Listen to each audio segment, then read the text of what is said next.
Salaamaaleykum Sindia, salaamaaleykum Mbour, salaamaaleykum Thiès, salaamaaleykum Sénégal.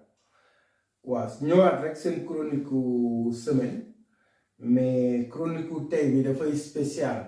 Pourquoi?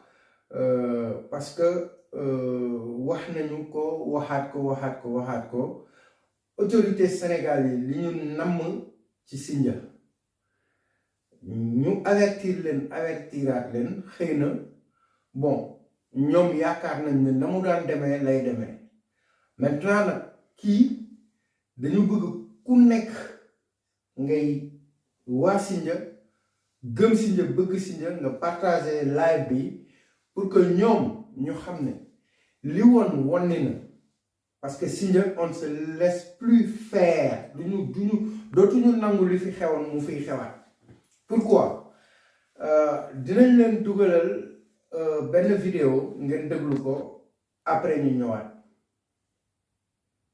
L'initiative du service des domaines du Sénégal de donner aux populations de façon massive des titres fonciers est une excellente initiative qui permettra de sécuriser toutes ces familles qui sont très souvent spoliées, de sécuriser leurs biens et donc de ne plus être inquiétées. Les litiges fonciers restent encore très fréquents au Sénégal. Ces conflits sont souvent occasionnés par une marchandisation de la terre sans le respect de la législation, selon l'avis des experts. Cette initiative de la DGID est réalisée avec le concours de certaines collectivités partenaires. L'opération est réalisée avec des communes partenaires, notamment la commune de Popenguine qui a été la première à se lancer, la commune de Ngaparou, la commune de Sali-Portudal, la commune de Malikunda, la commune de Ngekor et la commune de Joal-Fadou. Nous nous sommes lancés par rapport à ce projet parce que nous avons l'intérêt des baux amphithéotiques. Nous lançons un appel à la population de venir en masse pour déposer.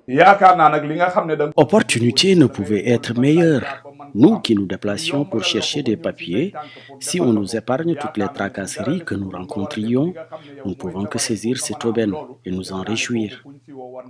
Donc, je lance un appel aux populations pour leur dire que l'opération Sama Kayitu Kër revêt un intérêt capital.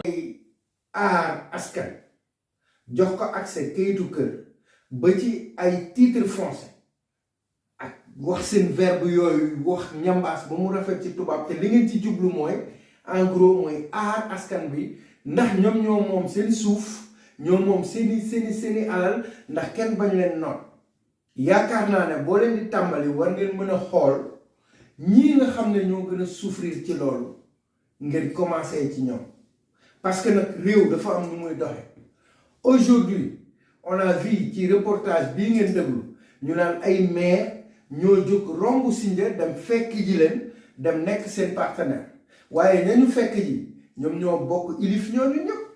Donc pourquoi on entend direction des impôts et domaines, on entend cadastre alors que Landing Maria yow sa tur mi ngi ci ay lotissement yoo xamante ne yaa ko supervisé à Sindia. Yow Landing Maria le tribunal départemental mu ngi Mbour gis nga ne le maire de Sindia a été inculpé pour des problèmes de litige. Yow on t'a interpellé plusieurs fois par voie de live ak lu ne donc yéen lan ngeen namm si Sindia ba bëggu leen protéger Sindia alors que vous savez très bien de quoi on parle. Dem leen cadastre ngeen xool ñaata titre foncier lañ demandé au nom de Sindia et vous pensez que ces titres fonciers là bés bu génnee ça va pas répéter le scénario de Babacar Ngom. Il y aura des victimes parce que Sindia ña fa nekk ci suuf si seeni maam seeni cosaan seeni suuf la. Donc si vous voyez des titres fonciers là-bas ngeen am programme bu toll nii et vous prétendez oublier Sindia dans l'histoire di xaar naan un maire bi nga xamante ne tout le monde le sait, vous tous vous le savez que ne maire bi moom mooy jóg dem dafa jëli. Et puis encore pire ñoo ngi dem ci élection député ñoom ñëpp ñu ngi commencé di wax mais damay woo askanu Sindia soo leen mënee abstenir leen kan moo mën a wax ne victime yi nekk Sindia depuis ci 52 hectares yi nga xam ne décret bi je l'ai publié wax ko waxaat ko ne Macky Sall moo ko signé muy suufu Guéréo. Kan moo mës a gis Pape Diouf député bu ñu élire mu dëkk campement mu ñëw massawu victime yooyu kan moo ko mës a gis bu ñu jógee ñëw élection ne député là une commune bu nekk ci département bi population bi di souffrir le maire nekk di def lu ko neex ak des autorités yoo xamante ni incha allah di ngeen leen xam bokk ci nguur gi nekk biir Sénégal di seetaan waa ji muy saax-saaxe léegi yéen Sindia lan la est-ce que vous nous poussez réellement à sortir dans les rues? Est-ce que da ngeen ñuy pousser à ce que ñu wan leen suñu bopp? Si c'est ça que vous voulez, vous l'aurez. Parce que vous savez très bien que ñun amuñu njiit et que le président de la République est le premier buy signer ay hectares ci suufu Sindia. Pendant 4 ans ñu koy jooy. Impôts et domaines bi bokk ci programme bi vous êtes au courant? Vous êtes au courant de ce problème. Donc ñun Sindia, vous nous laissez dans la nature comme ça. Et puis des maires yoo xamante ne on vous cite ay Maguette Sène ay Mansour ay Ousmane Gueye. Vous prétendez tous être députés. Vous êtes au courant de tous les problèmes qui existent au Sindia, mais à Sindia ay doomu aadama ñoo fa nekk. Pourquoi vous allez protéger vos communes?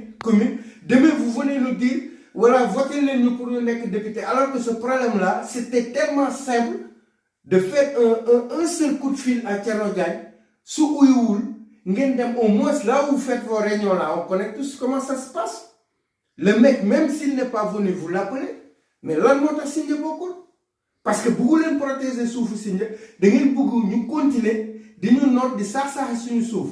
Et peut-être, et c'est une question et on ira jusqu'au bout, est-ce que les demandes de titre foncier là yu fa nekk au nom de Sindia da ngeen di xaar ñu valider loolu pour ngeen doog a ñëw en contrepartie pour naan da ngeen di protéger alors que ce sera trop tard. Hein?